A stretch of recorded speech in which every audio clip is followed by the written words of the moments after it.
sejahtera buat anak-anak yang dikasihi Tuhan pada hari ini. Kita akan bersama-sama memulai ibadah kita dan kita menaikkan nyanyian pujian kita kepada Tuhan dengan nyanyian seperti rusa yang haus. Mari kita nyanyikan dengan bersukacita.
Mari kita bersatu di dalam doa.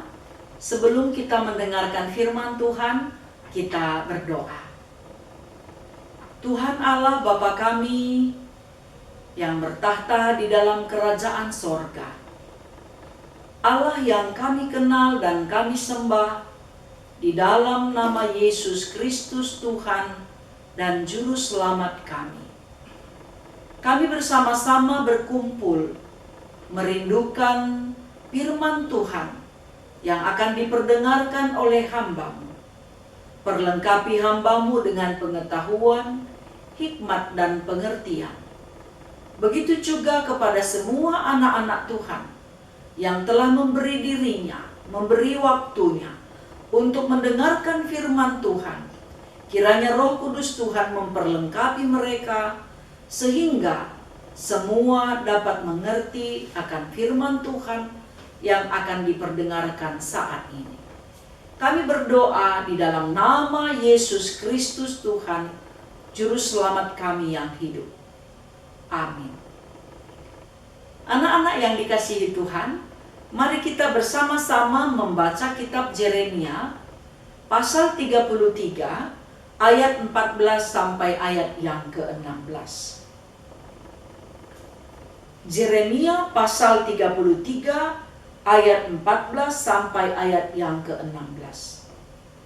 Sesungguhnya waktunya akan datang, demikianlah firman Tuhan, bahwa aku akan menepati janji yang telah kutetapkan kepada kaum Israel dan kaum Yehuda. Pada waktu itu dan pada masa itu, aku akan menumbuhkan tunas keadilan bagi Daud. Ia akan melaksanakan keadilan dan kebenaran di negeri. Pada waktu itu, Yehuda akan dibebaskan dan Yerusalem akan hidup dengan tentram. Dan dengan nama inilah mereka akan dipanggil Tuhan keadilan kita. Anak-anak yang dikasihi Tuhan, minggu ini kita memasuki minggu Advent yang pertama. Minggu Advent ini berasal dari bahasa Latin. Ya, Advent berasal dari bahasa Latin yaitu Adventus, yang berarti kedatangan. Pada saat kita merayakan hari Minggu Advent, ini menunjukkan kita sedang menantikan kedatangan Tuhan. Inilah yang juga akan menjadi tema kita. Tuhan akan datang. Apakah Tuhan belum pernah datang? Apakah Tuhan tidak pernah datang? Apakah ini yang pertama sekali Dia datang sehingga tema kita mengatakan Tuhan akan datang? Tuhan sudah datang. Ketika kita melihat ciptaan yang ada di muka bumi ini menunjukkan bahwa Tuhan ada bersama-sama dengan kita di muka bumi ini. Tuhan ada di sisi kita. Tuhan ada di dalam hidup kita. Tuhan tetap menyertai kita dan tidak pernah meninggalkan kita. Tetapi kita yang sering meninggalkan Tuhan dengan melakukan banyak dosa dan kesalahan. Seperti itulah yang dilakukan oleh bangsa Israel dan kaum Yehuda. Mereka sering melukai hati Tuhan sehingga keadaan mereka terpuruk. Keadaan mereka kurang baik. Karena pemimpin-pemimpin juga melakukan ketidakadilan dan ketidakbenaran terhadap umat pilihan Tuhan, terhadap rakyat yang Dia pimpin. Oleh karena itu Yeremia menasehati para pemimpin supaya mereka mencintai rakyatnya, mengasihi mereka, berlaku adil dan mau melakukan hal yang benar. Tetapi ternyata para pemimpin ini cenderung memikirkan dirinya sendiri. Oleh karena itu keadaan mereka menjadi buruk dari segi ekonomi, dari segi hukum, dari segi sosial, budaya, fisik dan psikis mereka juga, dan juga iman mereka, moral mereka benar-benar terpuruk. Karena apa? Karena mereka tidak hidup di dalam Tuhan.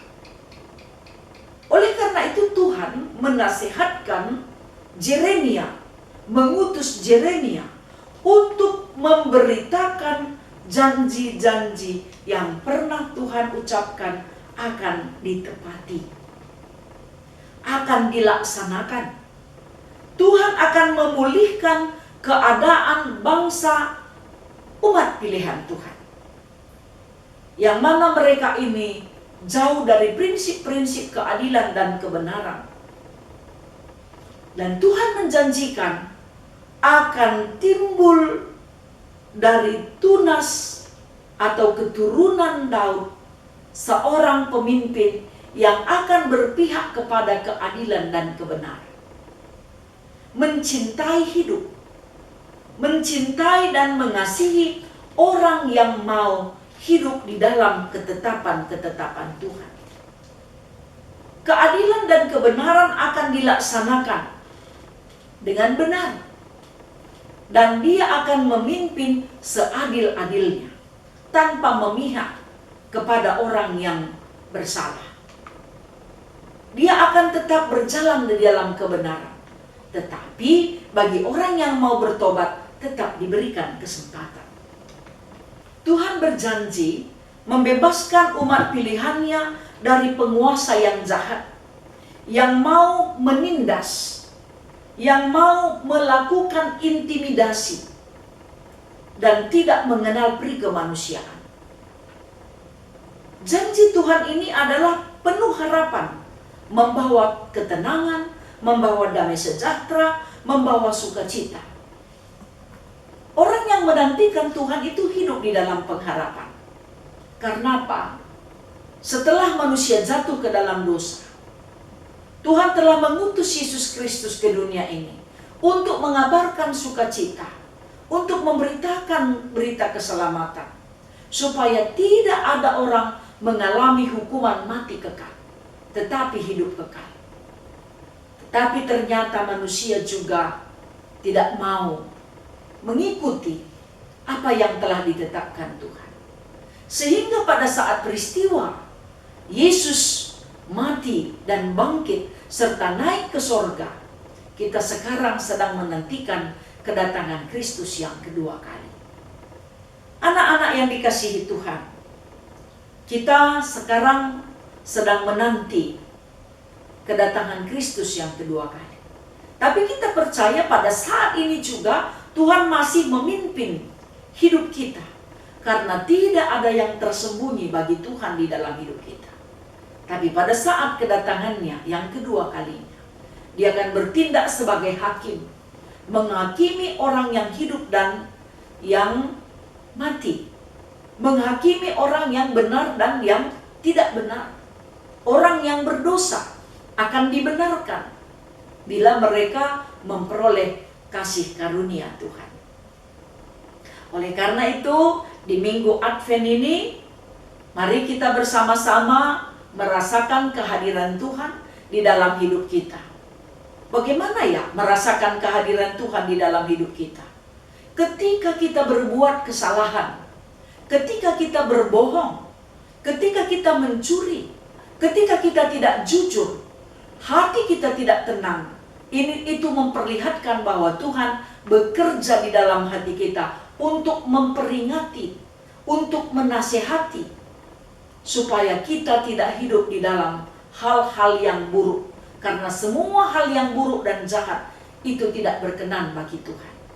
Jadi di Minggu Advent ini, anak-anak Tuhan dimanapun berada, marilah kita bertobat, hidup di dalam pengharapan, supaya pada saat kita menanti kedatangan Kristus Yesus dalam hari yang telah ditetapkan Tuhan, karena kita tidak ada satu orang pun yang tahu kapan dia datang, tetapi kita harus selalu menanti dan bersiap, sehingga bila mana dia datang pada waktu yang ditentukan oleh Tuhan, kita diperkenankan boleh masuk ke dalam kerajaannya.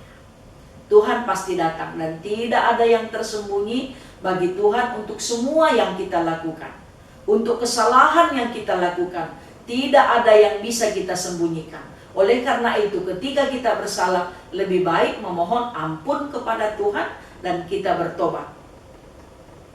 Di Minggu Advent yang pertama ini, mari kita mempersiapkan diri kita, membersihkan hidup kita, mengubah kelakuan kita, memperbaiki semua tingkah laku kita, sehingga pada saat kita nanti merayakan Natal, ya, ini pesta yang meriah ya, tentu sangat meriah.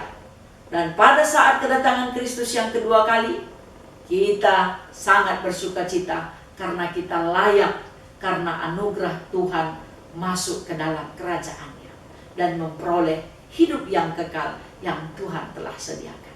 Tuhan memberkati kita semua. Tuhan menyertai kita.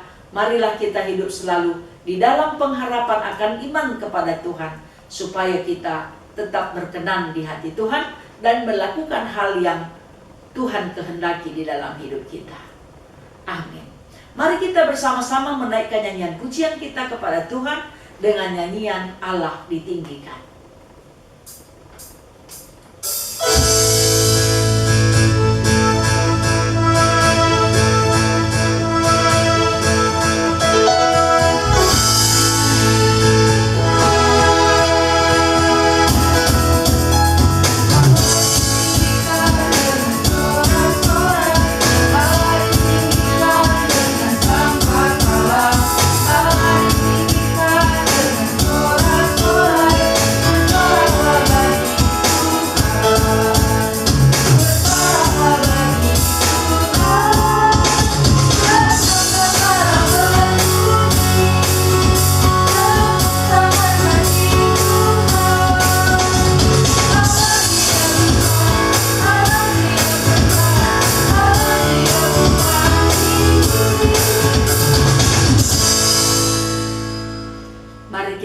Bersatu di dalam doa, kita berdoa. Terima kasih Tuhan, karena kami telah mendengarkan firman Tuhan. Janji-janji Tuhan, ya dan amin, semua Tuhan tepati. Oleh karena itu kami hidup di dalam pengharapan bahwa kami beroleh keselamatan, beroleh kehidupan yang kekal, memperoleh surga yang Tuhan telah sediakan. Tuhan tidak berkenan kepada dosa dan pelanggaran. Ampunkan kami ya Tuhan. Layakkan, kuduskan kami, bersihkan kami, supaya kami hidup benar di mata Tuhan. Kami tidak mau melakukan hal-hal yang tidak berkenan bagi Tuhan. Bapa di surga, kiranya Tuhan memimpin orang tua kami supaya mereka semua sehat. Karuniakan rezeki dan kesehatan. Karuniakan juga kepada mereka umur yang panjang. Kami juga berdoa untuk semua anak-anak sekolah minggu, dimanapun mereka berada. Kiranya Tuhan tetap memberkati mereka, memberikan kesehatan, juga ketekunan di dalam belajar, supaya mereka mampu meraih cita-citanya. Saling mengasihi bersaudara, menghormati orang tua, itulah doa dan harapan kami. Anak-anak kami juga mampu memberikan hidupnya yang terbaik untuk Tuhan dan juga untuk orang tua. Mereka juga hidup dalam satu ikatan kasih yang benar-benar berasal dari Tuhan. Kami berdoa untuk semua guru sekolah minggu dimanapun berada. Begitu juga pendeta, penatua, diaken, dan emeritus, dan juga semua anak-anak Tuhan yang Tuhan telah percayakan untuk memimpin gereja Tuhan. Kiranya Tuhan tetap memberkati. Anak-anak kami yang berulang tahun bersukacita karena usianya telah ditambahkan. Anak-anak kami yang sedang sakit, mohon kiranya Tuhan pulihkan kesehatannya. Anak-anak kami yang sangat sedih karena banyak sekali tugas-tugasnya, biarlah dia selalu bersemangat untuk menyelesaikannya. Karena kalau mereka mau menjadi orang sukses, mereka juga harus pintar membagi waktu. Kalau ada hubungan mereka di dalam persaudaraan antara kakak, abang, dan adik tidak baik, tidak rukun, tidak harmonis, biarlah mereka berdamai, karena mereka selalu diajar oleh firman Tuhan untuk melakukan perdamaian di dalam hidupnya. Bila ada anak-anak kami yang sering melakukan kejahatan, hal-hal yang tidak baik, mohon kiranya Tuhan ampunkan. Supaya pada saat kedatangan Tuhan juga, berita keselamatan itu menjadi sukacita kami. Berkatilah Indonesia Tuhan dan juga bumi ini, supaya lepas dari pandemi COVID. Anak-anak yang sakit, yang berada dalam pelayanan tim medis di rumah sakit, mohon kiranya Tuhan pulihkan kesehatannya secara sempurna. Bapa di surga, kami memohon kiranya Pemimpin bangsa dan negara kami juga Tuhan berkati, supaya mereka juga mampu membawa Indonesia hidup dalam damai sejahtera, hidup dalam kerukunan, hidup dalam ketenangan, dan juga semua masyarakat Indonesia makmur karena pemimpin-pemimpin Indonesia tetap memperhatikan rakyat yang dia pimpin. Kami juga berdoa untuk persiapan pemilihan pemimpin daerah. Kiranya Tuhan berkati supaya dapat berlangsung dengan baik dan aman, dan terpilih pemimpin-pemimpin yang takut akan Tuhan. Inilah doa kami, inilah harapan kami. Biarlah kami selalu bersukacita karena pertolongan Tuhan dan kasih sayang Tuhan. Di dalam nama Yesus Kristus yang telah mengampuni dosa kami, mari kita bersama-sama berdoa seperti yang telah diajarkan oleh Tuhan Yesus dalam bahasa Karo. Mari kita ucapkan bersama-sama. O Bapa kami sini surga, gelarndu ipo badiamin, rehlah min kini rajandu, sehlah min peratendu ibas doni enda bagini surga. Bereken man kami nakan cukup ibas wari sendah enda. Alemi salah kami, bagi i alemi kami salah kala empak kami. Ola min kami ibabakam kubas percubaan, tapi olangilah kami idur si ilat nai. Sebab kam kap simada kini rajan, ras kuasa, ras kemuliaan, sindekah-dekahna. Amin. Halo, anak-anak yang dikasihi Tuhan, Shalom, salam damai sejahtera buat kita semua. Ibadah minggu kita pada hari ini sudah selesai. Kita bertemu kembali dalam ibadah kita pada minggu depan. Tetap jaga kesehatan, cintai Tuhan, kasihi orang tua kita, dan saling mengasihi bersaudara. Tuhan